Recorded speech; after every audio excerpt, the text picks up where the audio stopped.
Don King once controlled the biggest names and the biggest fights in boxing. Today, the legendary promoter is facing lawsuits, financial problems, and growing concerns about his health, with each new development making his situation even worse. Here's how it all unraveled. The story that kicked off this stretch of trouble starts with an anniversary. 50 years after Ali beat Foreman in Kinshasa, there was a plan to bring that magic back. A fight billed as Rumble in the Jungle 2, meant to happen in Africa as a tribute to the original. Don King has been named in a civil lawsuit alleging fraud over a failed bid to resurrect Rumble in the Jungle 2 as an homage to Ali's famous bout with George Foreman in 1974. The man behind the push was BYD Sports CEO Cecil Miller. Miller and his company sued King and his Florida-based production company in a civil challenge, alleging fraud, defamation, breach of contract, and other allegations in a complaint filed in the U.S. District Court for the Southern District of New York. And this wasn't a small ask. Plaintiffs are seeking damages of $3 billion.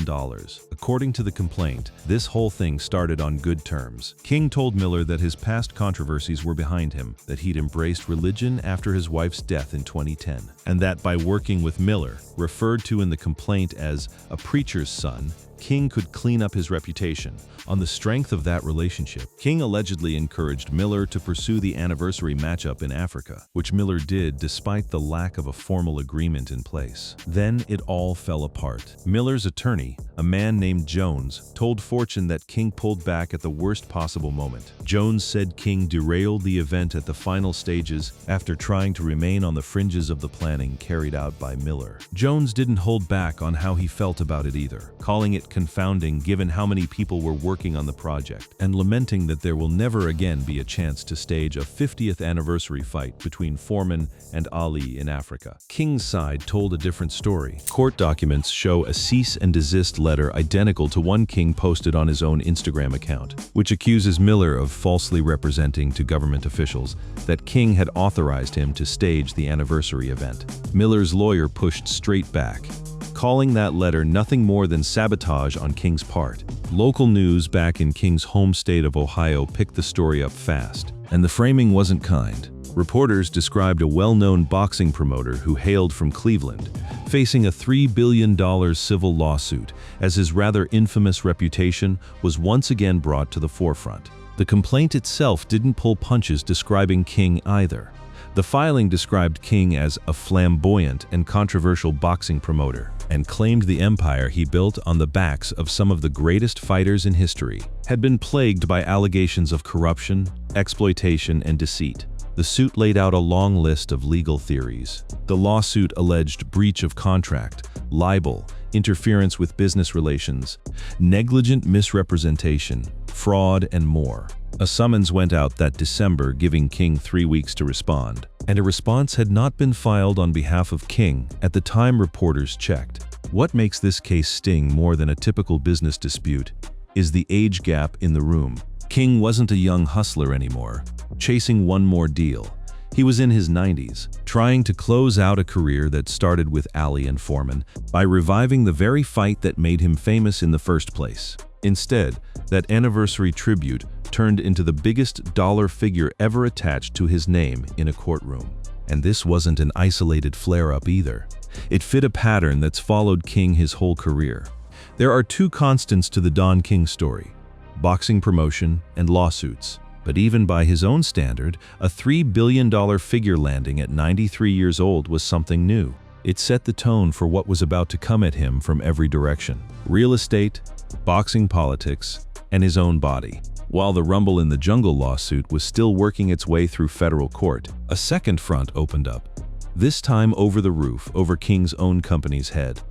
Just 2 months after the BYD suit made headlines, word came out of Broward County that King's headquarters itself was on the line. Sports Illustrated reported on a foreclosure action involving King's headquarters, noting the boxing promoter had been named in a $5.35 million foreclosure lawsuit over his headquarters complex operating out of Deerfield Beach, Florida. The details of how King got there are almost mundane compared to everything else swirling around him, which somehow makes it worse. Blueprint 501 LLC filed the foreclosure complaint against Fairway Enterprises and King as the loan guarantor. The loan itself wasn't small. and the terms weren't friendly.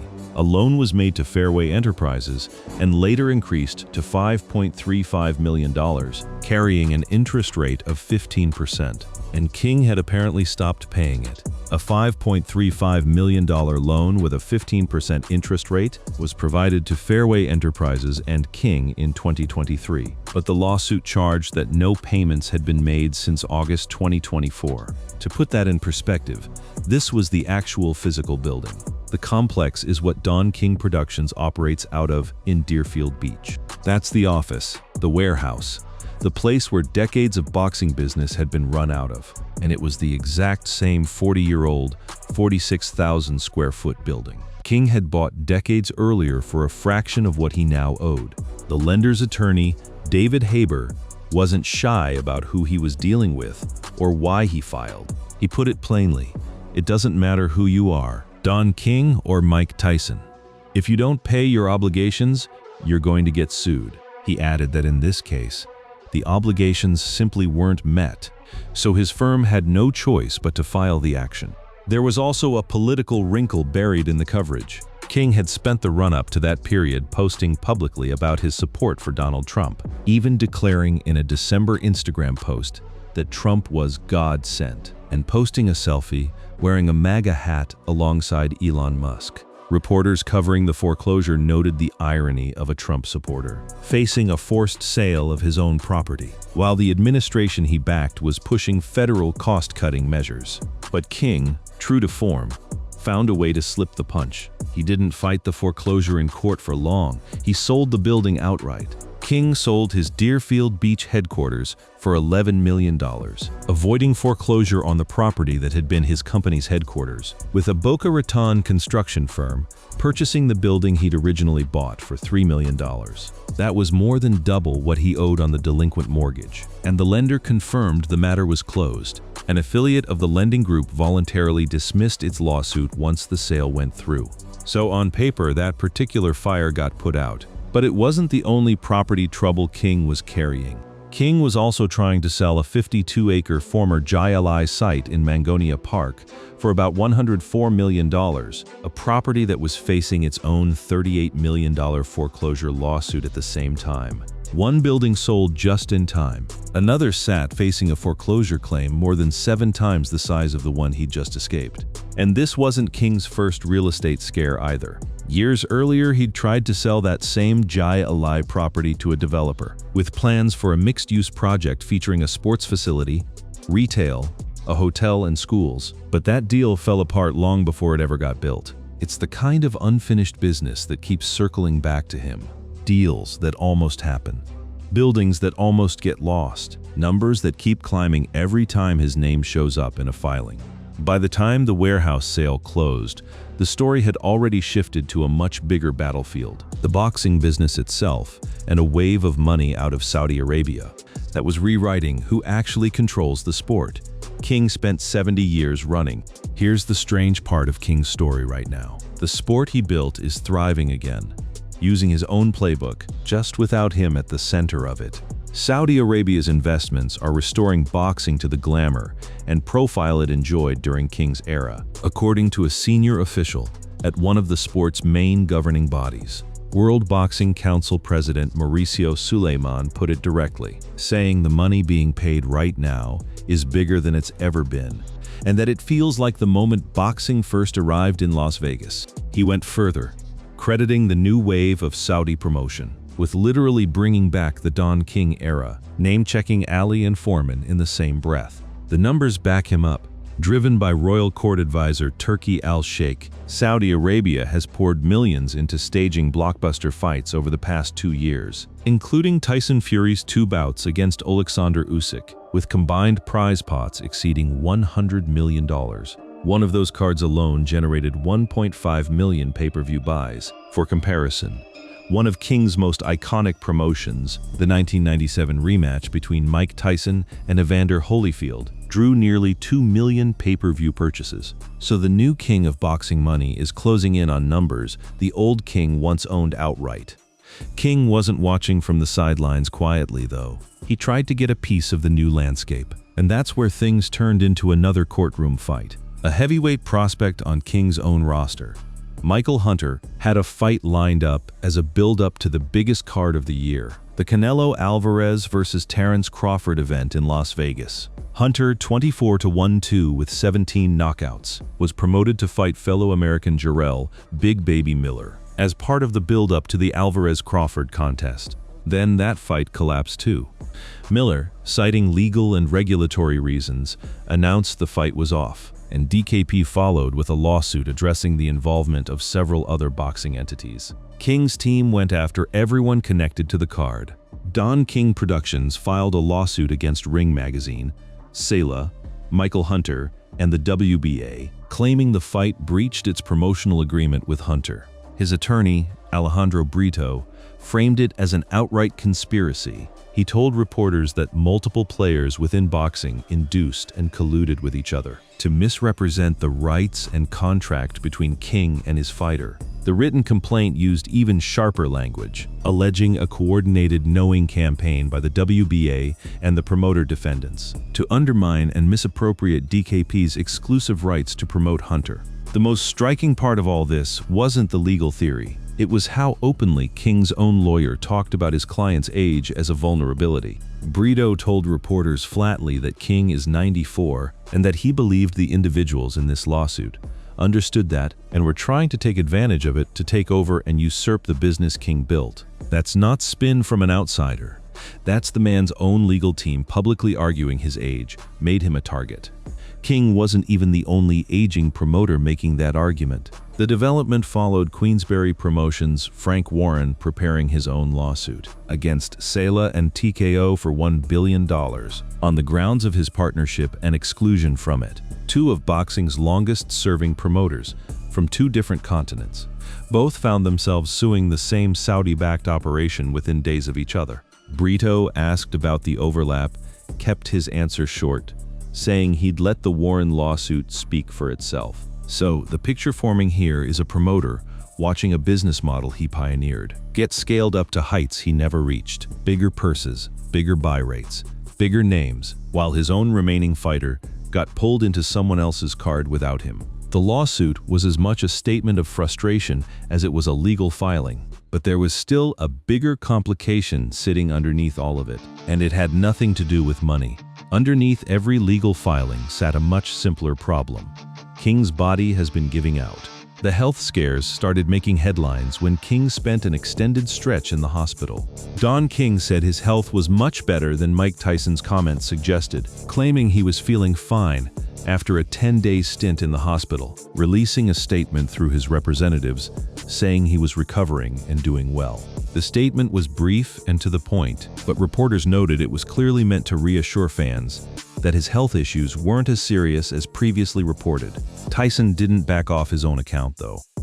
Asked directly about his old promoter on a podcast appearance, Tyson was asked about his current relationship with the fight promoter and said straight up that King wasn't doing so well, citing his age and health as the reasons why. Sources close to King's camp didn't fully contradict that either. Reporters said they'd confirmed Tyson's comments, admitting King wasn't in the best shape health-wise after needing a blood transfusion at the hospital. There's history behind why that exchange carried weight. Tyson and King had been at odds for decades. Tyson had sued King for $100 million back in 1998, claiming he'd been cheated out of millions, a lawsuit that was eventually settled out of court for $14 million, after which Tyson cut ties with King in the early 2000s. Yet when reporters caught up with Tyson years later and asked about that same money dispute, he softened his tone considerably, saying King pretty much educated him about how business worked and that the same thing would never happen to him again. That combination. Two men who fought each other in court for years, one now publicly worried about the other's health, says something the lawsuits alone can't capture. Whatever bitterness lingered from the money dispute, Tyson's concern sounded genuine, not performative. Coverage summarizing King's current situation put it plainly. As of the last year, Don King is in his 90s, having gradually retreated from high-profile promotions in boxing, though he has made occasional appearances at smaller events, demonstrating his continued presence in the boxing community. That's a massive contrast to a man who once dominated the biggest cards, in the sport with names like Ali, Foreman, and Tyson on the marquee. Now the appearances are smaller, further between, and increasingly framed by reporters as a farewell tour, rather than a continuing career. One retrospective piece checking in on where King stood described his day-to-day plainly. King is now 94, still lives in South Florida, and his wife of 50 years, Henrietta, died back in 2010. That detail about Henrietta matters more than it might seem. It's the same relationship King referenced in the BYD lawsuit, telling Cecil Miller that losing her was what pushed him toward religion and a cleaner reputation. Whatever comfort that gave him personally, it hasn't stopped the legal and financial pressure from building around him in his final years. And King's health scares aren't happening in isolation from his legal troubles. They're compounding each other. A 94-year-old man managing a $3 billion lawsuit, a foreclosure fight, and a multi-party breach of contract case is doing all of that while also recovering from hospital stays and blood transfusions. His own attorney's argument in the Ring magazine case, that people were taking advantage of his age, starts to look less like courtroom strategy and more like a genuine description of where things stand. So where does all of this leave Don King heading into the rest of this year? The financial picture is genuinely mixed, depending on which number you believe. One estimate puts his net worth at $170 million as of last November, while other projections suggest his net worth is closer to $100 million, with his main income now coming from media rights and licensing deals rather than active promoting. Either way, that's a fortune built decades ago that he's now spending down defending in court rather than growing through new fights. The lawsuits themselves remain unresolved. The BYD case over the failed Rumble in the Jungle anniversary is still working through federal court, with no public settlement or verdict yet reported. The Ring magazine and WBA case is fresh, filed only months ago, and Brito's language about King being taken advantage of because of his age suggests his team plans to lean hard on that argument as the case develops. Meanwhile, that second Florida property, the 52-acre Mangonia Park site, once eyed for a mixed-use redevelopment, is still facing its own 8-figure foreclosure claim, even after the Deerfield Beach warehouse got sold off just in time. What's remarkable is that none of this is new territory for King. It's just concentrated into a shorter window than usual. His legal history stretches back to a tax evasion charge in 1957, and in 1967 he was found guilty of second-degree murder and sentenced to 20 years in prison, though he was released after 3 years when the conviction was reduced to manslaughter. He built an entire career and later an entire legend out of surviving exactly this kind of pressure. The difference now is time. He doesn't have decades left to out-promote another lawsuit or flip another property before the interest catches up. Boxing itself has clearly moved on without waiting for him. The Saudi money, the Turkey Al-Sheikh operation, the billion-dollar suits flying between him and Frank Warren over who got cut out of the new landscape. All of it is happening in a sport King no longer controls. Even as insiders openly credit him for inventing the blueprint, everyone else is now cashing in on. And that might be the real story sitting underneath all these headlines. Not one single collapse, but a man in his 90s fighting on every front he has left. Real estate, contracts, reputation, and his own health, all at the same time with far less room than he used to have to talk his way out of it. Whether he finds one more way to slip the punch, the way he did with that warehouse sale, is still an open question. But for the first time in a career built on always having an angle, the angles are running out faster than he can find new ones.